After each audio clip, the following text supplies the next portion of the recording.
Hello, and welcome to another short box from Warhammer 40k's Grim History from the Beyond. I'm Zeckthar, and this week we will be talking about the light before the darkness of the Horus heresy. That's right, we will be discussing the Great Crusade. And this week we are going to talk about one of the last battles of Horus Luprical and the Emperor of Mankind, as they fought side by side, known as the Battle of Gorro. Now, the Battle of Gorro is unique on a couple of fronts. One, we just don't have a whole lot of stories about Horus and the Emperor fighting side by side against a common enemy. Normally it's the other way around, as their forces fight against each other, until the dramatic conclusion on Horus' ship, the Vengeful Spirit, where the two square off to determine the fate of the galaxy. And two, this portrays Horus in a completely different light than we see him in the Horus heresy. This takes place before such dark times of the universe, and it gives good countenance of why the Emperor would leave Horus Luprical, first among all, as War Master. While this is such a small glimmer into the history of the Imperium, I would be remiss if I didn't tell you that most of what I have found has come from the famed Imperial Remembrancer, Graham McNeill, which he documented in a particle script, along with other writers such as Dan Abnett. Horus Luprical, Before the Fall, dated in 792.M36. His chapter of note was called The Wolf of Ash and Fire. But I digress. On with the chronicling. This story takes place before the Great Ulanor campaign, and just like the greatest peak of the Emperor's Crusade, it has to do with the worst enemy of the Imperium at the time, the Orcs. The Luna Wolves find themselves in dire circumstances of the Scrapeworld known as Gorro, in the space of Telon Reach. Our story starts with Horus's most trusted four lieutenants, known as the Mournival, observing the Void battle on the command deck of the Vengeful Spirit. No minor men of history, these Mournival, but mighty heroes known for all time. The smallest being Horus Aximand, stoic and sour of nature. Thanks to his similar looks and same name as the Primarch, his nickname was always Little Horus. Always dour. When he spoke, the wise listened, for his words were always carefully calculated and carried much weight. Unlike his comrade, Torek Torgadon, who was slightly larger, but ever more the jokester. When Torek spoke, most listened, mainly for entertainment's sake. Yet mark my words, when Torek became serious, his words carried wisdom that few disregarded. Then you had the largest of the Mournival, captain of the Luprical's famous Justarians. Those of the first chapter, famous for their savageness in battle. Indeed, they were much like their commander, Ezekiel Abaddon, in nature. Impatient and direct, Ezekiel always waged a war within himself, the raging anger waiting to be unleashed, and the tactical soundness that only the Mournival and their Primarch knew. The last of these mighty Astartes was who McNeill documented the Battle of Gorro through, other than the Primarch himself. Sejanus Hastor was the commander of the fourth chapter of the Luna Wolves, loved by all because of his righteous vigor of humanity. It is only befitting that he is the scribe, so to speak, of our story. Yet, from where they sit, the battle is not going well. You see, the Telon system is under the rule of the Orcs, yet their war boss and his command is at the center of the Telon system, which was the Scrapeworld of Gorro. Horus, ever the fan of his favorite tactic known as the Spear Tip, thrusted his armada deep into Orc territory, planning on striking Gorro, killing the war boss, and thus ending the campaign. For those of you listening, you might think this is a very reminiscent of the Ulanor campaign, and you'd be correct. Same tactics, different story. I believe the saying goes, if it ain't broke, don't fix it. Yet as the Mournival join their leader on the observation deck, they comment things have gone awry, and they think that Horus has bitten off more than he can chew. Now before I continue, I must mention again, this is not the Horus that has been corrupted by chaos, the dark creature that mothers scare their children with to keep them in bed. This is Horus pre-chaos, and he is a different animal. Now, if you wish to go more in depth anyways to Horus's character, may I suggest the chronicler Dan Abnett, and he gives a far better example of Horus's character in his book named Horus Rising.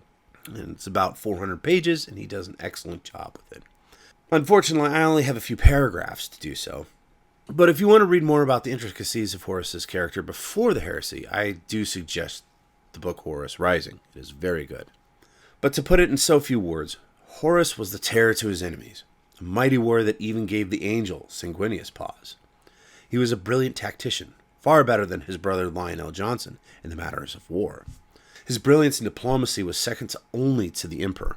Even Rabute Gilliman looked to Horus for advice when it came to the game of empire.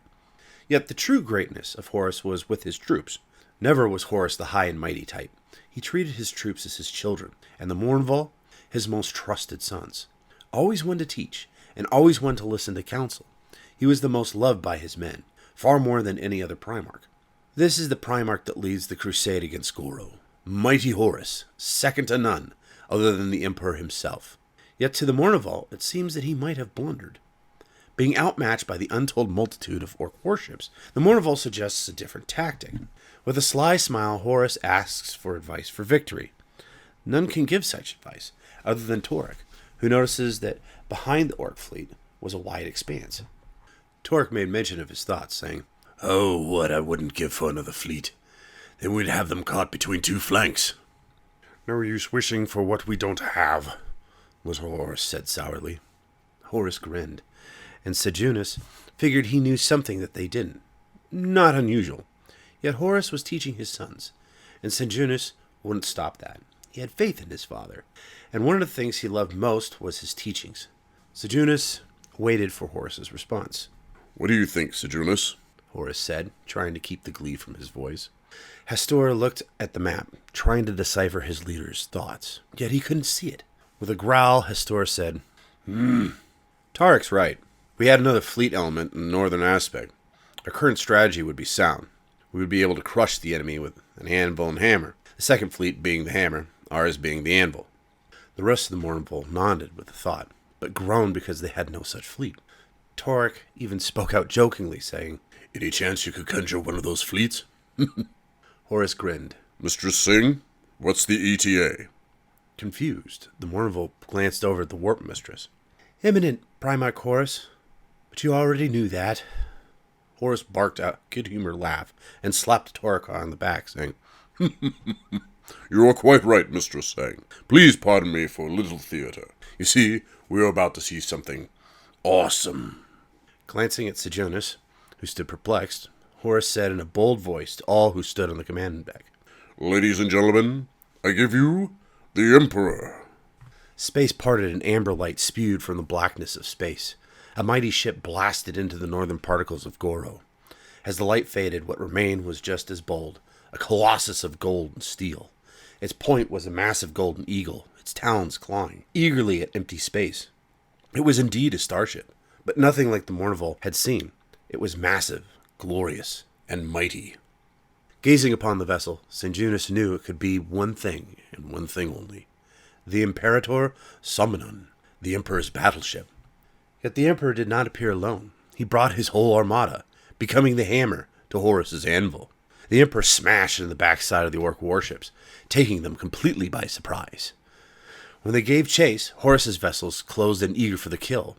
As opposed to most doctrines of combat, when one talks about the anvil and hammer, the enemy is stagnant against the anvil, trying to smash it. That's when the hammer force hammers home. This is the original concept, yet Horus was not without teeth.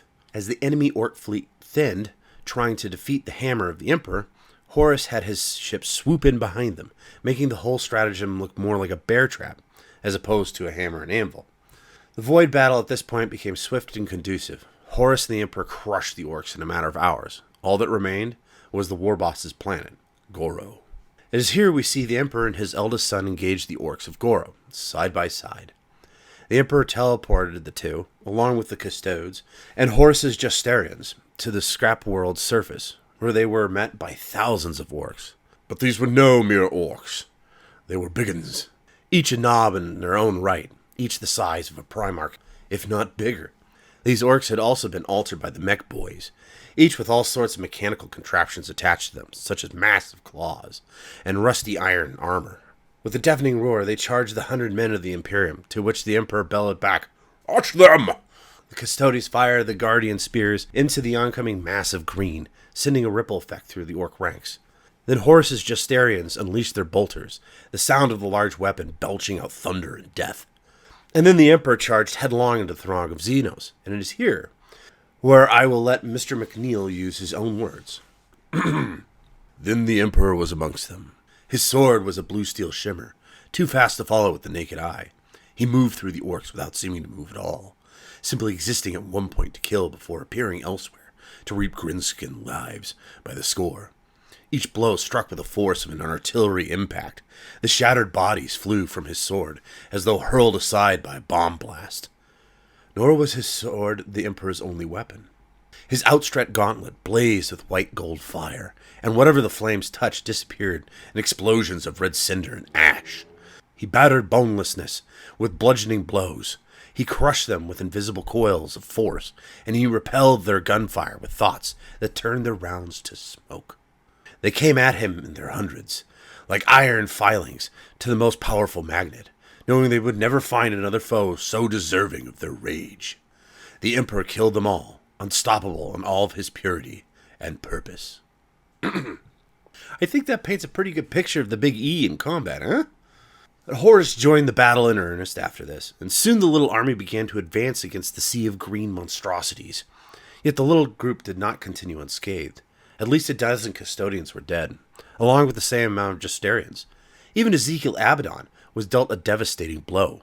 Wounded, but unbowed, the first captain growled and soldiered on. That's when disaster struck. The gravitational fields that kept Gorro coherent began to spin out of control. The surface of the world began to shake and crack, and it took all of Horus's strength to hold on. He looked up in dismay and saw the Emperor fall into one of the huge fissures, swallowing him whole. In an act of heroism, Horus dove after his father, following the same path the Emperor took to the center of the Scrapeworld. Down, down, down he went, eventually slowing his ascent until he hit the center deck of the world. Gathering his senses, he was dismayed to find the Emperor surrounded by the largest orcs he'd ever seen, and he was worried that even the Emperor could not win this fight alone. With a snarl of defiance, Horus rushed to his father's aid, firing his twin bolters and hacking away at anything green with his sword. It was not long before his guns ran dry, and he shattered his sword, yet he pressed on. When he reached the Emperor, he gasped in shock, for what did battle with his father was the biggest orc he had ever seen. It was twice the height and width of the Emperor, with 6 clanking mechanized limbs bolted through its flesh and bore horrendous weapons of doom. It took all the Emperor's strength and psychic might to keep the monster from killing him. And then the orc smashed the Emperor's sword from his hand with a hammer, then latched onto his father's throat with his massive meaty hand, choking the very life from him. Something primal took over Luprical as he roared his defiance and stormed towards the monster, smashing any orc in his way. His will would not be denied. He would save his father. Using one of the orc's own lightning weapons, he sliced it through the mech warlord's hands that was squeezing the life from his father. Seizing the chance, and his fallen sword, the Emperor cut the beast from stem to stern, killing the monster. The presence of the mech warlord seemed to be the only thing keeping the planet intact, and with his death, the world began to disintegrate. Taking a breath to steady himself, the Emperor used his psychic abilities to teleport the remaining survivors aboard the vengeful spirit. Thus the Battle of Gorro was over. Hail the victory of the Imperium! A couple things about this battle that stand out to me, one of which is, ironically, Horus is the Imperium of man's greatest hero, as well as its greatest villain. If not for Horus, the Emperor would have never survived Gorro, and then who knows what the ruinous powers would have in store for the Imperium. Also in this moment we find, along with Horus, that the Emperor was not immortal, and could even be killed by a greenskin. Perhaps this gave Horus the boost of confidence he needed when he decided to betray the Emperor. But who knows? Regardless of these interesting thoughts, what came next after the Battle of Gorro was the Ulanor campaign, which we all know how that one ended. Next week, join us as we move on from the Emperor Horus and the Luna Wolves, and shift over to the White Scars, as they battle the orcs in a campaign known as the Chandok's Crusade. This would be one of the final campaigns of the Great Crusade, and would even tip over into the Horus itself. If you enjoyed this Vox, please like, subscribe, follow, and comment. And as always, until next time, this is Zeckthar, signing off.